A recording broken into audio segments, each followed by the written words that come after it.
being a self-employed owner-operator, no employees, no office manager, no administrative help, nothing. You and your two hands, you can make $100,000 or more per year as a skilled handyman. It's absolutely doable, but you don't do it by just throwing a few ads out there, taking whatever work comes along, being super nice to everybody, letting them nickel and dime you, and paying no attention to your numbers. You're not going to hit six figures by doing that. You're going to hit six figures by making six figures your goal and then troubleshooting your business every day that it's under six figures, troubleshooting everything you're doing and figuring out what is the next step to get to six figures. You always have to be solving your problems within your business to get your business to where you need it to be. And if you're willing to do that, I can promise you, you're going to get there. And so what I've done here today is I've come up with a list of basically the top 10 reasons that you guys are having trouble growing your business to the point where you can really start looking at making six figures a year or more. So all we're going to do today is we're just going to go through this list one thing at a time. We're going to keep it nice and calm. This is a back to basics kind of video, just to go all the way back to those core pillars of what it is that makes us successful in this handyman business and troubleshoot your business to help make sure that you're really maximizing on your skills and your time and your revenue. Now, none of y'all are going to be strangers with the first thing on the list. I'm sure all of you can guess it if you've watched this channel at all. And that's just simply that you're not charging enough money. See, I'm humble and I value feeling good over providing for my family, so I only charge as much I would want to pay. Your time is limited in this business. You've only got so many hours per day that you can be on the job working and actually generating that revenue. And if you're not charging enough money for the hours that you are putting in on the job, you're just never really going to be able to break through that ceiling of $50,000 or $60,000 a year. So the solution, if this is the problem that you're having, is unfortunately you just have to raise your prices. And I know what a lot of y'all are thinking, which is that you've been with a lot of your same clients for a while now, and a lot of them are repeat customers or they're referring you out to other people, but it's all based on this pricing. They're all expecting this really low pricing that you give. And I do understand that it makes you happy to make them happy, and it helps keep you in business, and it helps keep them taken care of. And if that's your goal, then that's your goal, and you've succeeded at your goal, and you should just continue with what you're doing. But if you're trying to grow this into a six-figure business, if you have goals for what you want to provide for your family that include you making a lot more than $50,000 or $60,000 a year, one of the things you will have to do is raise your prices. And yes, you will lose some clients when you do that, but that is simply one of the necessary steps. And think of it this way, guys. There are people who are looking to buy an old beat-up Ford Taurus, just a little grocery getter to get them back and forth for little daily errands, right? And there are also people who are in the market for a Lamborghini because they worked hard enough that they earned the money to be able to buy a Lamborghini. The person who wants a Lamborghini and who wants to spend the money on the Lamborghini is fully valid, right? That's a valid client. He's got valid providers for his needs. Those providers are making a lot more money, and it's valid for them to make that money. The guy who wants the Ford Taurus, that is also a valid want or a valid need. And the guys who are working for that person, charging far less money, those are also legit, valuable handyman businesses. On each end of the spectrum, everybody is valuable, everybody is legit, everybody is contributing to society. But the question you have to ask yourself is what your goals are and what you need to do to achieve those goals. So if your goals are to charge, or to make rather, more than $50,000 or $60,000 a year in your pocket at the end of the year, you are going to have to charge more. You're going to have to be more of a premium handyman service. If you're charging kind of standard bottom of the barrel rates for unskilled labor, then what you're going to find is you're just not going to break that $50,000 a year barrier. Now, a second reason that I frequently find when I'm questioning you guys via email is I'm asking you how many new skills you've developed. How much have you learned, let's say, in the last 6 months? And the answer tends to always be the same. The answer is basically 0 new skills. A lot of y'all have been doing this a year or two, even 3 or 4 years, and you haven't picked up any new skills in that time. You've kind of come into it with this basic assumption that, hey, I know how to do what I know how to do. I'm going to stick to what I know how to do. Electrical is for the professionals, plumbing is for the professionals, roofing is for the professionals, tile is for the professionals. All these different things that you don't know how to do, you've decided already is only for the professionals. Oh no, that's way too dangerous. You're going to need to call an expert for that. So you've pigeonholed yourself into this realm of basically unskilled labor. And if your labor is unskilled, then your prices are going to have to reflect that lack of skill. And I want to be clear here, I am absolutely not suggesting that you just say yes to everything. Now, I did, and a lot of other guys do, and I have suggested in the past that you say yes at least to almost everything. But that's not even what I'm saying right now. If you find yourself stuck beneath that $50,000 or $60,000 a year point, and you don't do tile, you don't do electrical, you don't do plumbing, you don't do roofing, you don't do texture on the drywall patch, if you don't do all these different things, then that's why you're not making as much money. So all I'm going to suggest that you do is not to say yes to everything if you don't quite have, let's say, the confidence and the experience to back that up to just dive into any job anybody asks you to do anytime. At the very least, pick one new skill and go learn it. Good example is sweating copper. You can buy all the kits that you need, everything necessary to sweat copper. You can go to Home Depot right now and you can get it all for about 50 bucks, including some copper pipe and some fittings to practice with.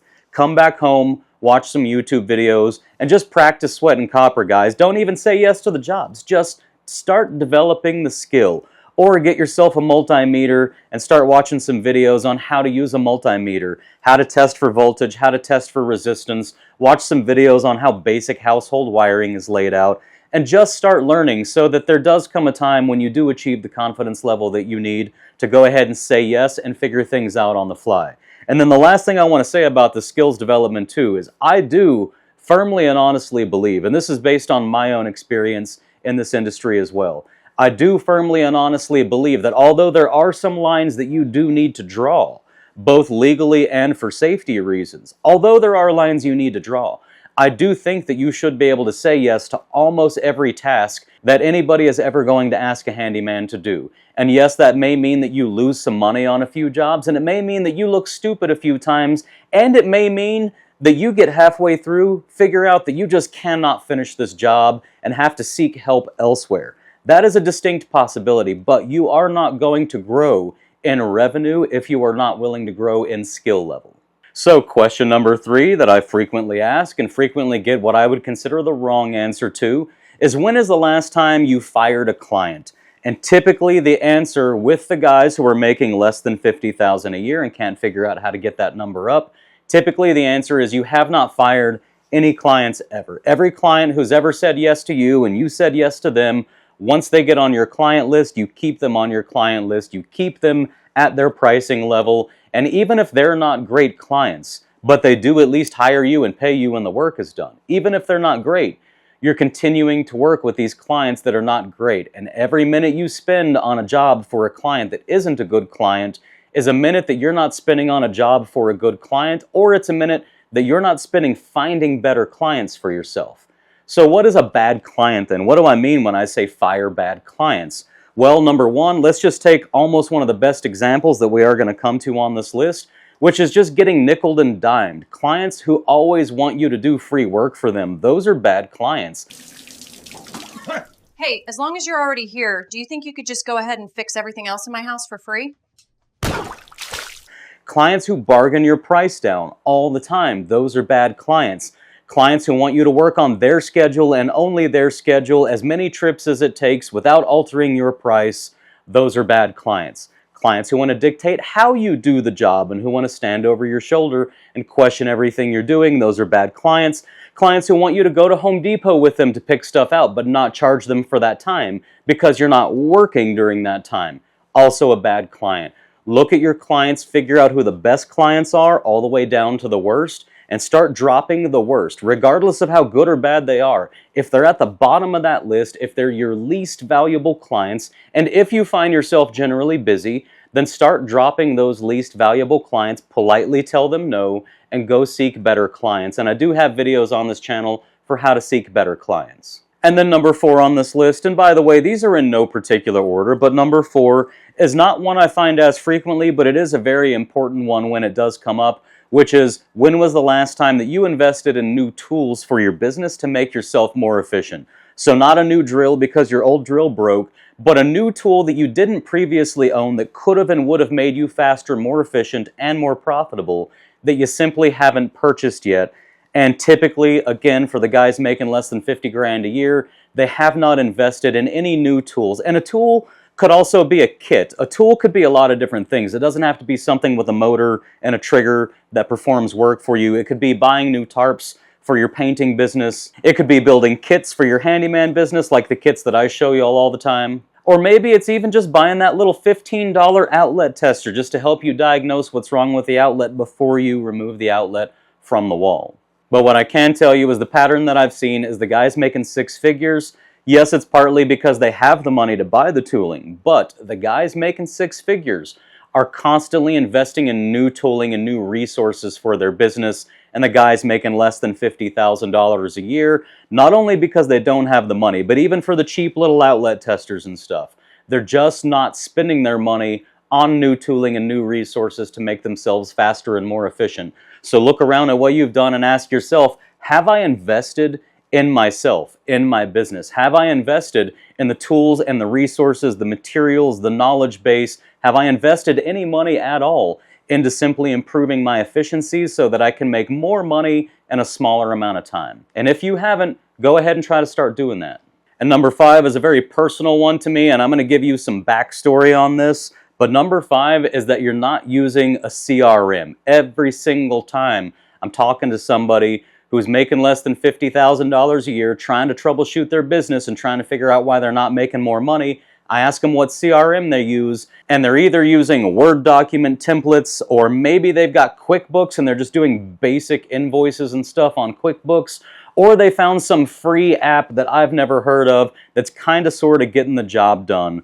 But every single time, these guys who are making less than $50K a year, they never, ever, ever seem to have a really great CRM that they're paying good money for every month and fully utilizing all of the features of. They're just kind of out there. They're doing it on spreadsheets. They're doing it on Word documents. They're writing notes down on pieces of paper. They're trying to remember everything, and they're not really organized. And the personal example I have is I had a food truck a long time ago. And this food truck was amazing. The food was amazing. The fan base that I did have was an amazing fan base that would follow me all over town for my food. But I frequently found myself angry at myself for not being organized. I didn't really miss big events, but I missed a lot of opportunities. I missed a lot of phone calls and emails and responding to people that I needed to get responded to. I missed ordering things that I needed to order by a certain time to make a certain event go faster. I just had no organizational skills whatsoever, and everything I was doing was just on paper and on spreadsheets.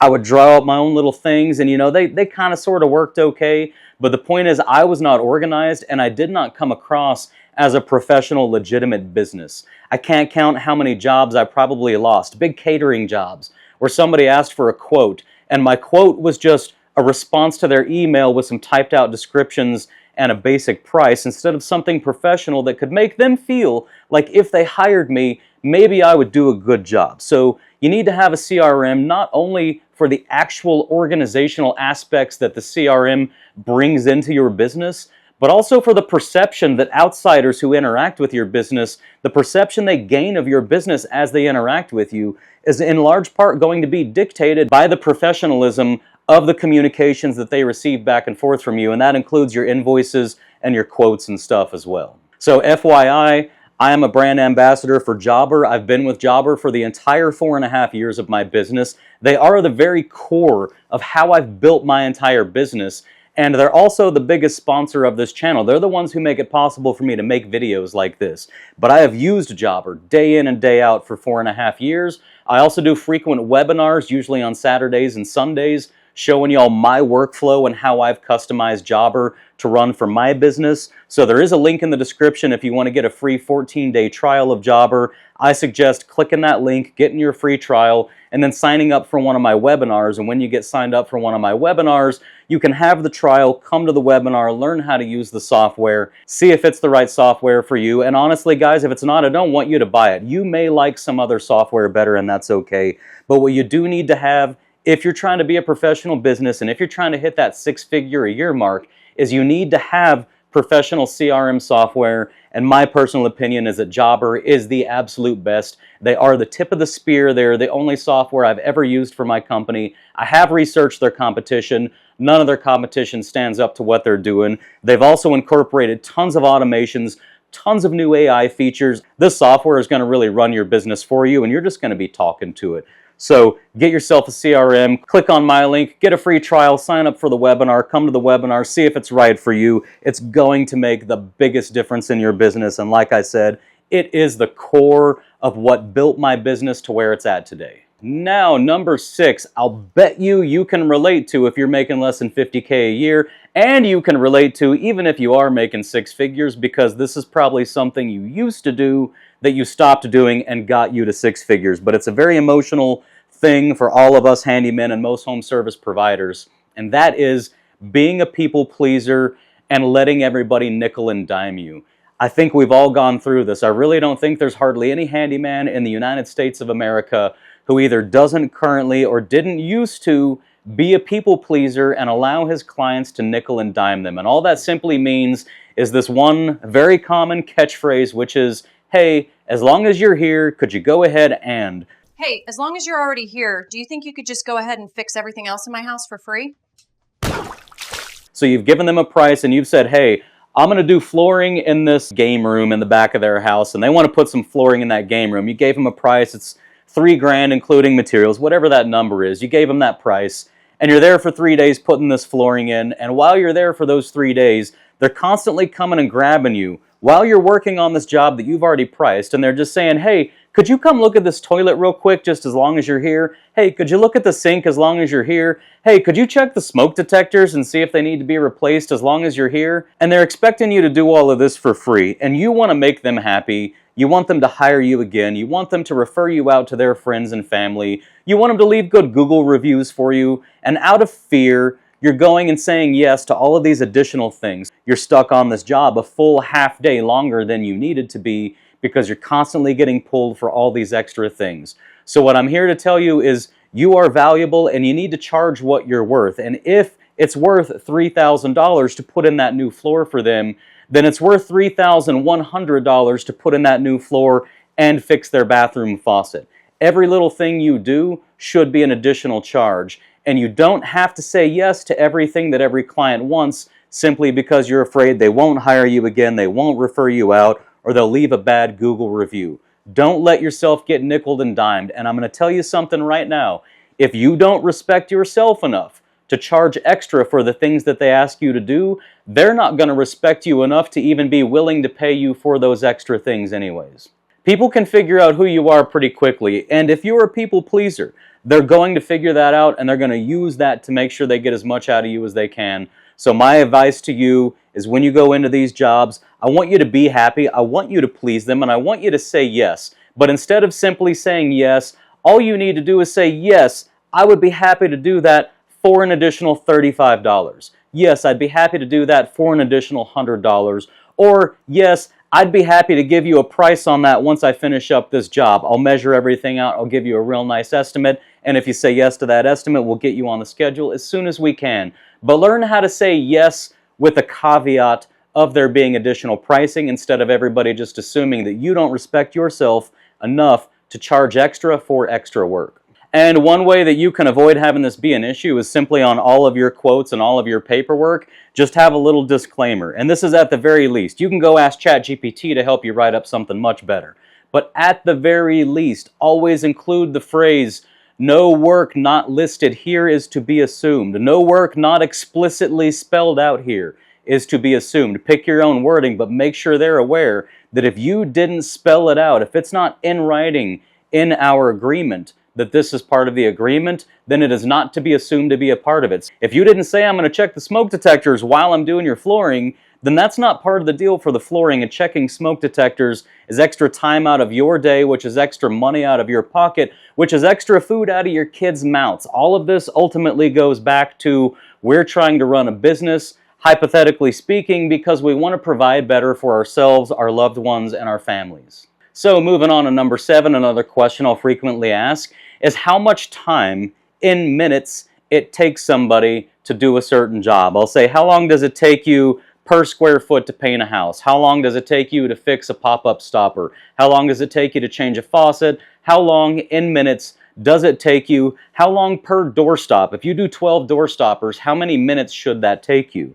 And the reason I ask that question is because if you don't know how long each individual task takes you, if you haven't been tracking your data over time, then you can't predict how long other jobs are going to take you in the future. And if you can't predict how long a particular job is going to take, then how are you supposed to price that job accordingly? So what you end up with is you do these same jobs over and over and over again. You've never timed yourself. Maybe you have an internal feeling about how long they take, but you've never seen your data. Somebody asks you for a nice big estimate for, let's say, remodeling a game room. We'll just go back to the same game room example. They want you to remodel this game room. You don't know how long it takes you per square foot to install vinyl floating floor.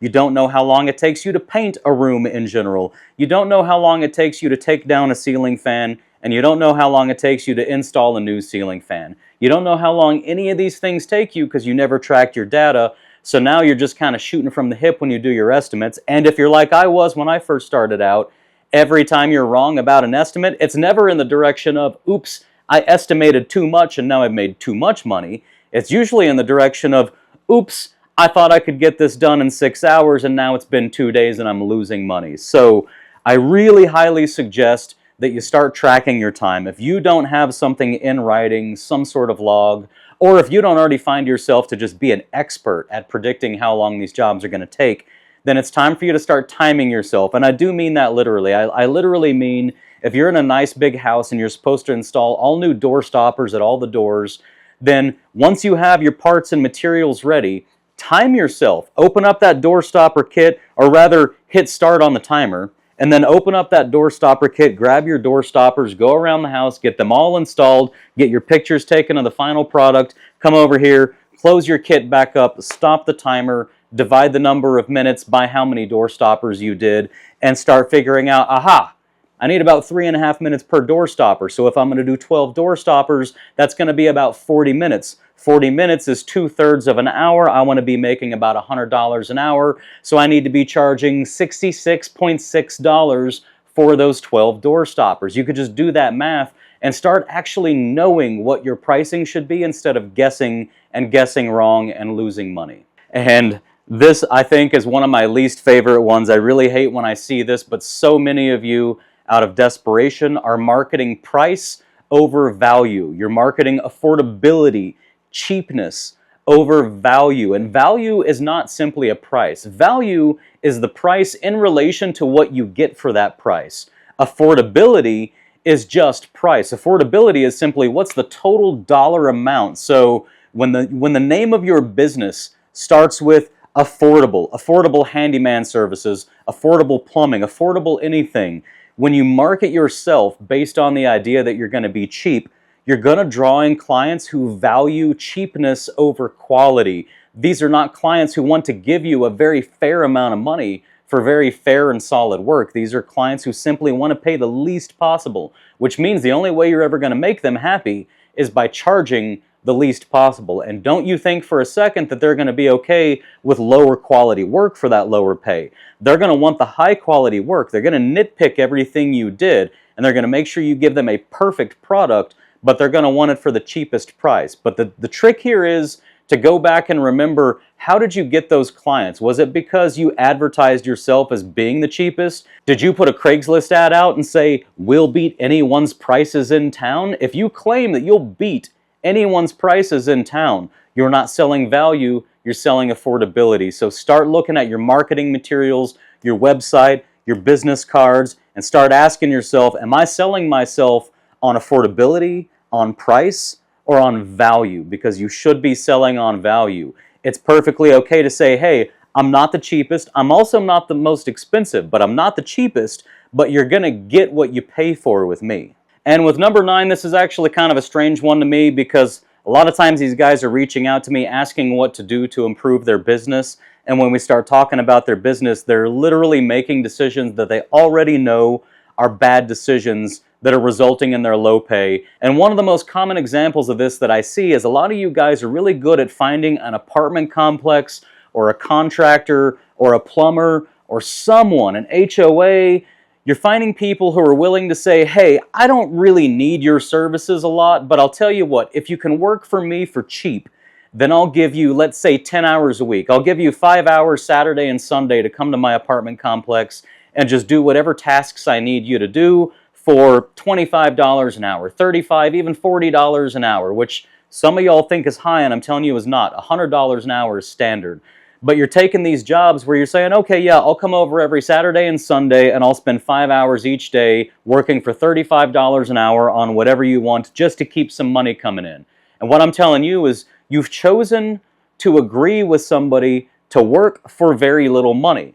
And now you're wondering why you're not making much money. You can't spend your Saturday and Sunday working half the day for $35 an hour each day rather than finding better clients. You can't spend your weekends that way making very little money and expect in the future to be making more money. They're not going to pay you more, and you're clearly not going to find more clients because you're not trying to find more clients. Instead, you're working for $35 an hour for an apartment complex property manager, and that's just never going to work. So whatever it is that you're doing that you're comfortable with, that thing, that routine that you've fallen into that you know is costing you money, but that makes you just feel like you have a nice little safety net around you, you got to let go of those routines, and you got to start taking your least profitable time that you're putting into your business and start putting that into more profitable jobs. Or better yet, this is usually what y'all need to be putting your time into, is you need to take that time away from that apartment complex property manager and you need to put it into finding